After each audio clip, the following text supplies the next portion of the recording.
सध्या देशात सर्वदूर पावसाने धुमाकूळ घातला असून सोशल मीडियावर बरेच व्हिडिओ पावसाचे व्हायरल होत आहे। श्वास रोखून धरायला लावणारा एक व्हिडिओ उत्तराखंडमधून व्हायरल होतो आहे। गंगेच्या पात्रात वाहून जाणाऱ्या एका भाविकाला SDRFच्या जवानाने क्षणार्धात घेतलेल्या निर्णयामुळे नवे आयुष्य मिळाले। या थरारक बचावाचा व्हिडिओ कॅमेऱ्यात कैद झाला असून आता तो सोशल मीडियावर व्हायरल होतो आहे। उत्तराखंड पोलिसांनी या थरारक घटनेचा व्हिडिओ त्यांच्या अधिकृत X अकाउंटवर शेअर केला आहे। यामध्ये हरिद्वारच्या कांगला घाटावर गंगा नदीत बुडणाऱ्या एका माणसाला पाहिल्यानंतर SDRFचे जवान तत्परतेने त्याकडे धावून जाताना दिसत आहे।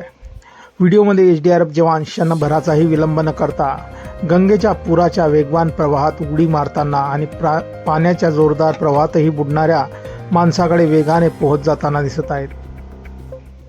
नदीच्या पाण्याचा वेग प्रचंड असताना जवान त्यांच्यापर्यंत पोहोचला, त्याला घट्ट पकडले आणि त्या माणसाची पकड न सोडता तो किनाऱ्याच्या दिशेने येऊ लागला।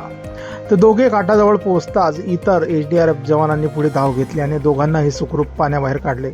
हा व्हिडिओ शेअर करताना उत्तराखंड पोलिसांनी सांगितले की वाचवण्यात आलेला माणूस उत्तर प्रदेशातील नोएडामधील एक शिवभक्त आहे। कांगला घाटावर पवित्र स्नान करत असताना तो गंगेच्या वेगवान प्रवाहात वाहून जात होता। SDRFच्या जवानांच्या हे लक्षात येताच त्याने लगेच नदीत उडी मारली आणि अथक प्रयत्नानंतर त्याला सुखरूप वाचवण्यात यश मिळवले। हा व्हिडिओ सोशल मीडियावर मोठ्या प्रमाणात व्हायरल होत असून लोक जवानांचे कौतुक करत आहेत। एका जणाने म्हटलं आहे, जवान नसता तर हा भक्त वाचला नसता। तर अजून एकाने म्हटलेलं आहे, अशा पुराच्या पाण्यापासून लांबच राहिलेले बरे। तर अजून एकाने म्हटलेलं आहे, जवानाचे कौतुक करावे तेवढे कमीच आहे, त्याने आपल्या जीवावर खेळून या भक्ताचे प्राण वाचवले आहे। मित्रांनो, आपल्या काही प्रतिक्रिया असतील या व्हायरल व्हिडिओबद्दल आपण कमेंट बॉक्समध्ये देऊ शकतात। व्हिडिओ आवडल्यास व्हिडिओला लाईक, शेअर आणि चॅनलवरती नवीन असाल चॅनलला सबस्क्राईब करून घ्यायचा। धन्यवाद।